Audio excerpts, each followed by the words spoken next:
আসসালামু আলাইকুম। আশা করছি সবাই অনেক ভালো আছেন। আজকে আমি আপনাদের সাথে শেয়ার করব কুলফি আইসক্রিম তৈরি করা। তো এই আইসক্রিম তৈরি করা একদম সহজ এবং খেতে কিন্তু অসম্ভব মজার হয়। বাসায় যদি স্বাস্থ্যকর পরিবেশে এত মজা করে আইসক্রিম তৈরি করে দেওয়া যায়, তাহলে কিন্তু ছোট থেকে বড় সবাই অনেক পছন্দ করবে। তো চলুন দেখে নেওয়া যাক আমার আজকের রেসিপিটি। আইসক্রিম তৈরি করার জন্য আমার বাদাম লাগবে। এখানে আমি বাদাম প্রথমে ভেজে নিচ্ছি। তো সব বাদাম কিন্তু লাগবে না, আমি বেশি পরিমাণে ভেজেছি। এখান থেকে আমার যতটুকু লাগবে ততটুকু নিয়ে আমি ব্লেন্ড করে নিয়েছি। এখানে 2 টেবিল চামচ কর্নফ্লাওয়ার নিয়েছি। এখন এখানে 2 টেবিল চামচ ঠান্ডা দুধ মিশিয়ে আমি এটা এক সাইডে রেখে দেব। এটা কিন্তু আমার পরে লাগবে।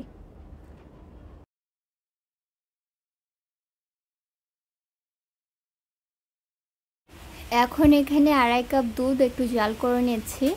তারপর আমি মিষ্টিটা স্বাদ অনুযায়ী মিশিয়ে নিচ্ছি। তো যার যেমন টেস্ট সে অনুযায়ী মিষ্টিটা অ্যাড করবেন। আমার এখানে 5 থেকে 6 চামচের মতো চিনি লেগেছিল।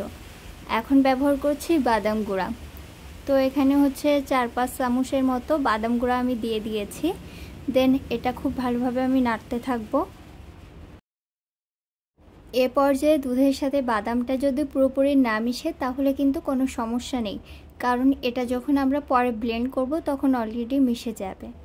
এখন যে কর্নফ্লাওয়ারটা গুলিয়ে রেখেছিলাম সেটা কিন্তু আমরা এখানে দিয়ে দেব। দিয়ে আস্তে আস্তে নাড়তে থাকব। মিষ্টির ব্যালেন্স ঠিক করার জন্য আমি এখানে খুবই সামান্য পরিমাণ লবণ ব্যবহার করেছিলাম। তো সামান্য পরিমাণ লবণ ব্যবহার করলে কিন্তু মিষ্টির ব্যালেন্সটা ঠিকঠাক মতো হয়। আর এখানে আমি ক্রিমিনেসটা আনার জন্য এখানে গুঁড়া দুধ ব্যবহার করেছি। এখানে 1/4 কাপের মতো ছিল। তো আপনাদের কাছে যদি কনডেন্স মিল্ক থাকে তাহলে কিন্তু সেটা দিলে আরও বেশি ভালো হবে। তো গুঁড়া দুধটা দেওয়ার কারণে আইসক্রিমে কিন্তু একটা ক্রিমিনেস ভাব চলে আসবে এবং খেতে খুবই মজা লাগবে। দুধের ঘনত্বটা যখন বেশ ঘন হয়ে আসবে তখন এটা চুলা থেকে নামিয়ে আমি ফ্রিজে রেখে ঠান্ডা করে নিয়েছি। এখন একটি ব্লেন্ডারে দিয়ে দিচ্ছি। আর এখানে 1/2 কাপ ছানা ব্যবহার করছি। এতে কিন্তু আইসক্রিমটা খেতে অসম্ভব মজার হবে। তবে এটা অপশনাল, এটা না দিলেও হবে। এখন এটা আমি খুব ভালোভাবে ব্লেন্ড করে নেব। আইসক্রিমের ভিতরে সফটনেসটা আনার জন্য এই দুধটা ঠান্ডা করে দেন কিন্তু ব্লেন্ডারে ব্লেন্ড করতে হবে। না হলে আইসক্রিমটা একদম বরফের মতো হয়ে যাবে, তখন আর খেতে একটুও ভালো লাগবে না। তো আইসক্রিমের ভিতরে সফটনেসটা আনার জন্য দুধটা ঠান্ডা করে দেন খুব ভালোভাবে কিন্তু ব্লেন্ড করে নিতে হবে। তো মিশ্রণটি একটু লক্ষ্য করলে বুঝতে পারবেন খুবই কিন্তু সফটনেস একটা ভাব চলে আসছে। এখন আইসক্রিমটা রেডি করার জন্য আইসক্রিমের মোল কিংবা এরকম অন টাইম কাপও ইউজ করতে পারেন। তো আমি যেহেতু ঘরোয়া উপায়ে দেখাচ্ছি সেহেতু কিন্তু আমি বাসায় থাকা ওয়ান টাইম কাপ ব্যবহার করছি। আর এখানে হচ্ছে মিশ্রণটি কাপে ঢেলে নিচ্ছি। আমি যে পরিমাণ তৈরি করেছি এতে আমার 4টা এরকম কাপে আইসক্রিম হবে। তো আপনাদের বাসায় যদি ফয়েল পেপার না থাকে তাহলে কিন্তু আমার মতো এরকম শক্ত কাগজ সাইজ মতো কেটে মাঝখান থেকে একটু ফুটা করে দিতে পারেন, যাতে আমরা কাঠিটা ঠিকঠাক মতো বসাতে পারি। আইসক্রিমের কাপের উপরে কাগজটা দেওয়ার কারণ হচ্ছে কাঠিটা যাতে ঠিকঠাক মতো সোজা হয়ে বসে, এর জন্য। তো আমি সবগুলো আইসক্রিমে এরকম কাঠিটা দিয়ে নিচ্ছি।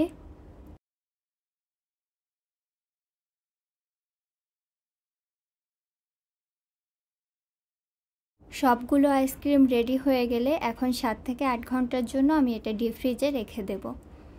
দেন ডিপ ফ্রিজ থেকে 7 থেকে 8 ঘন্টা পর বের করার পর রেজাল্টটা এরকম এসেছে। কাপ থেকে আইসক্রিমটা না ছাড়াতে চাইলে এখানে হচ্ছে গামলার ভিতরে একটু পানি নিয়ে কাপটা কিছুক্ষণের জন্য রেখে দেব, জাস্ট কয়েক সেকেন্ডের জন্য। দেখবেন খুব সুন্দরভাবে আইসক্রিমটা কাপ থেকে ছাড়িয়ে গিয়েছে। এ পর্যায়ে কাপ থেকে আইসক্রিমটা কিন্তু খুব সুন্দরভাবে ছাড়িয়ে আসছে। আর আপনারা যদি কাঠি ছাড়া এটা কাপ আইসক্রিম হিসেবে খেতে চান তাহলে কিন্তু খেতে পারবেন। আইসক্রিমের টেস্টটা মাশাআল্লাহ অনেক মজার ছিল।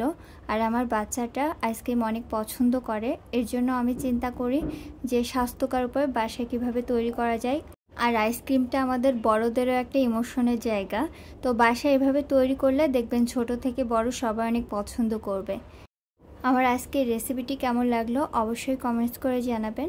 আর আমার রেসিপিগুলো ভালো লাগলে আমার চ্যানেলটি সাবস্ক্রাইব করে পাশে থাকবেন। আর যে কোনো মতামত আমাকে কমেন্ট সেকশনে জানাতে পারেন। আজকের মতো এখানেই বিদায় নিচ্ছি। দেখা হবে অন্য কোনো দিন অন্য কোনো রেসিপি নিয়ে। সে পর্যন্ত সবাই ভালো থাকবেন। আল্লাহ হাফেজ।